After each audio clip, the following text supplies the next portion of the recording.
Good afternoon, Virgo. Wait. Just wait before you do anything else. Before you skip ahead or check your phone or let your mind drift to the next thing on the list of things you are supposed to be doing right now, wait here with me. To the ones who keep finding their way back to this space, who leave their words in the comments and come back week after week, something genuine moves in me when I see you here. Thank you. And to anyone arriving for the first time today, you may not fully understand yet what brought you to this particular video at this particular moment, but I think if you stay, something might begin to make sense.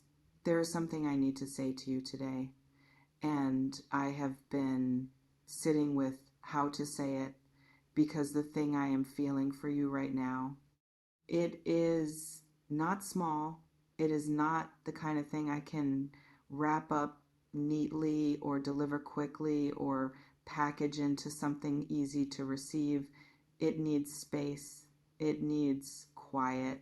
It needs you to actually be here, actually present, actually willing to let something land rather than just pass through.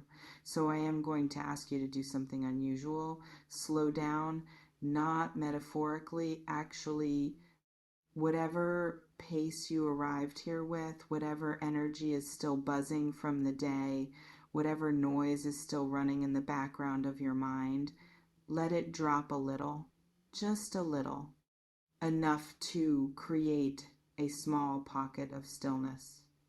Because what I want to share with you today requires stillness to be received properly. There is something moving in your life right now that you may not be fully seeing yet. Not because you are not paying attention, you are. You have been paying very close attention, probably more attention than is comfortable, probably more than you would admit to most people. But there is a particular quality of thing that becomes harder to see the closer you are to it. Like trying to read a page that is pressed directly against your face. The words are right there, but the distance needed to bring them into focus is precisely what is missing.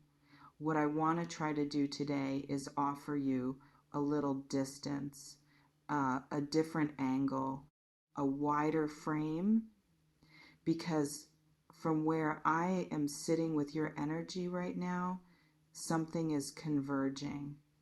I want to be careful with that word, converging, because it sounds like a prediction and I am not making one. I am making an observation about what the energy of your situation feels like from the outside looking in. And from that vantage point, there is a quality of things moving toward a point of threads that have been separate beginning to find each other, of something that has been in pieces for a while starting to suggest very quietly that it might have a shape after all, not a finished shape, not something complete and resolved and sitting there waiting to be picked up, but a shape, the beginning of one, the outline of something that might, in time and in the right conditions, become something you can actually hold. That is not nothing. Actually, let me tell you what I feel when I sit with your situation specifically. There is a history here, something with layers, something that did not begin yesterday and has not been simple, not for a long time. A connection or a circumstance or a chapter of your life that has had its seasons. Seasons of closeness and seasons of distance. Seasons where everything felt like it was moving in the right direction, and then seasons where nothing moved at all, where things seemed to stall in a way that made you question whether you had been reading everything wrong from the beginning. You were not reading it wrong. What I sense is that you were inside a process that had more steps than you could see from where you were standing. A longer arc than felt bearable at certain points. And the length of it, the sheer duration of sitting inside something unresolved, may have done something to your belief in it, not destroyed it entirely, but worn it at the edges, made it thinner in places, made it harder to trust your own perception of what was real and what was projection. That wearing down is understandable. It is what happens to hope that does not get fed for a long time. But here is what I want to say about that worn, thin, edge-frayed hope. It is still there. You would not be here if it were not. You would not have clicked on this. You would not have stayed this long. Something in you is still listening for something, still oriented toward a particular direction, even when you have tried more than once to redirect yourself somewhere else entirely. That persistence means something. Not as a guarantee, never as a guarantee, but as information, as a signal worth paying attention to rather than dismissing as mere wishful thinking, because there is a difference between wishful thinking and genuine knowing. Wishful thinking is light, it floats, it attaches itself to possibilities indiscriminately, to anyone or anything that offers a hint of what it wants. It does not discriminate. It does not have a particular quality of certainty to it, just a quality of wanting what you carry around this specific situation. It does not feel like that to me. It feels heavier, more specific, more rooted in something that has actually been experienced rather than imagined. It has the quality of something you know rather than something you hope. And knowing, even when it is inconvenient, even when you cannot fully justify it to anyone, including yourself, even when the circumstances seem to argue against it, knowing has a way of being right more often than the logical mind likes to admit. Sit with that for a moment. Is there something you have known underneath everything that you have been trying to talk yourself out of? Something that keeps returning no matter how many times you decide you are done with it? Not a fantasy. Something more grounded than that. Something with texture and memory and the specific weight of real experience attached to it. I would love to hear about that in the comments if this is reaching something in you. Because I think what many of you are sitting with right now is a knowing that has been living in you longer than feels comfortable. And sometimes the most clarifying thing is simply to acknowledge it out loud, even anonymously, even in a comment section. Naming things has power, even small namings. Now, let me speak to the incredible part, because I chose that word deliberately, and I want to explain why in a way that has nothing to do with spectacle or shock or the kind of breathless promise that gets clicks and delivers nothing real on the other side. The incredible thing I feel for you is not an event. It is not a dramatic plot twist. It is not something that arrives with bells and announcement and the clear sense of this is it, this is the moment, everything changes. Life rarely works that way.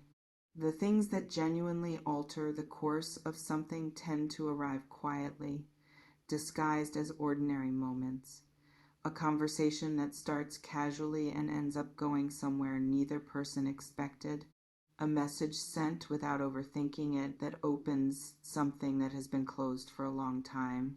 A moment of honesty that arrives not because everything is finally perfect, but because the cost of continued silence has simply become too high.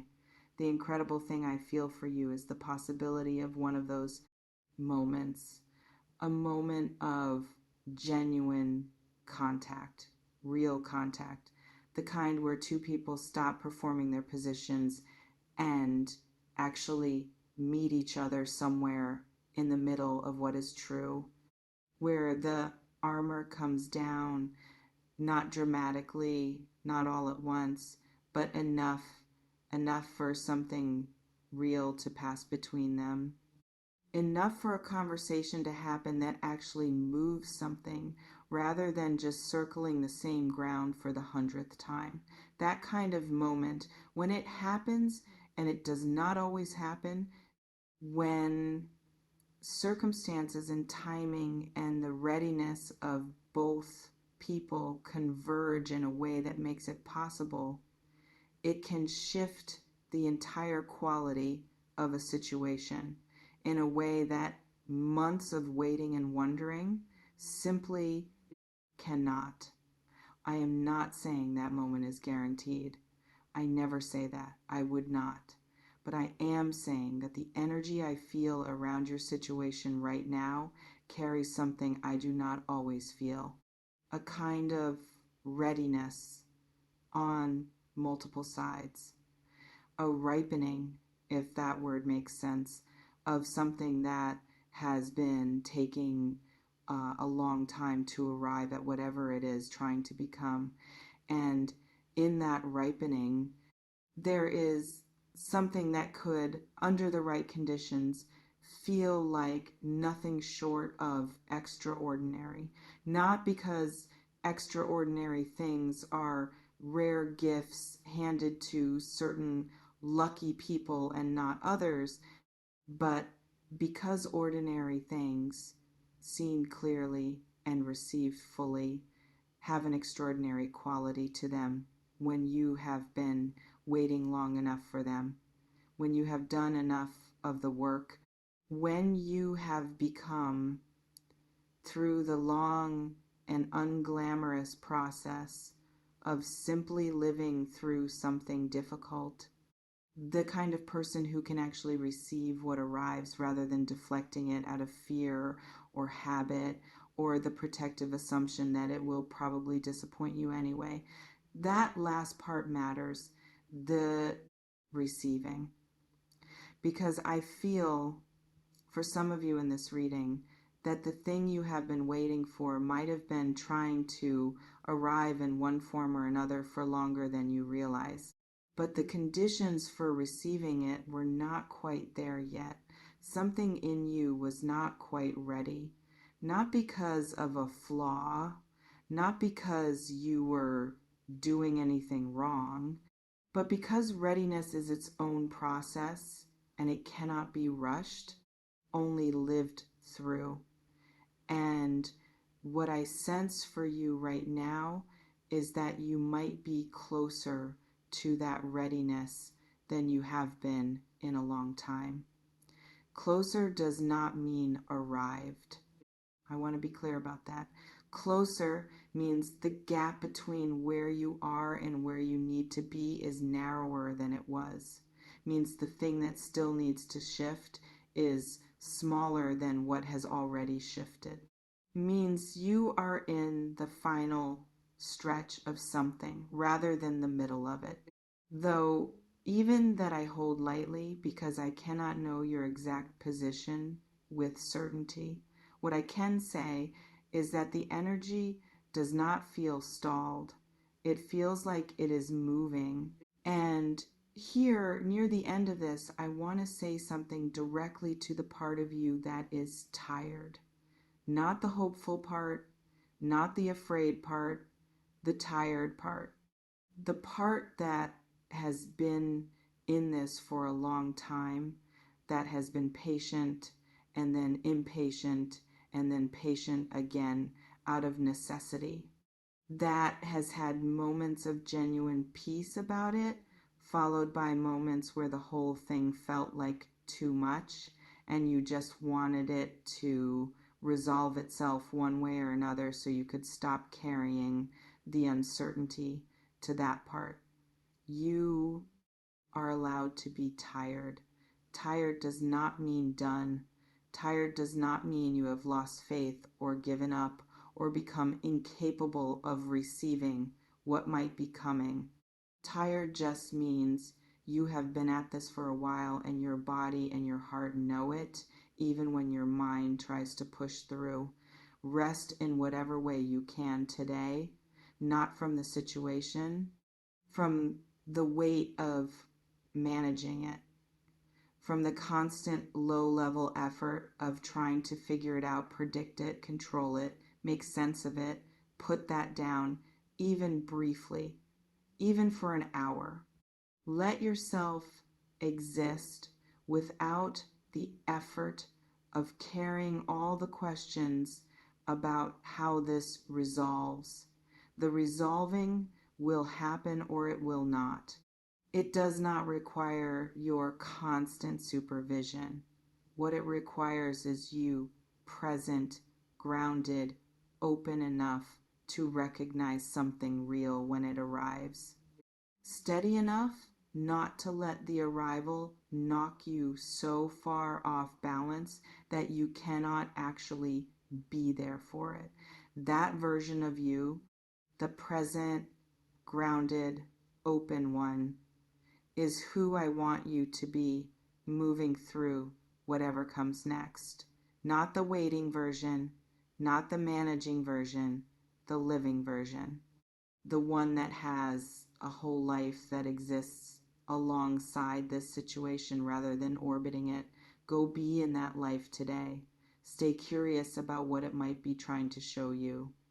And whatever is converging, whatever is ripening, whatever extraordinary, ordinary moment might be finding its way toward you, you will be ready for it. I promise you that much.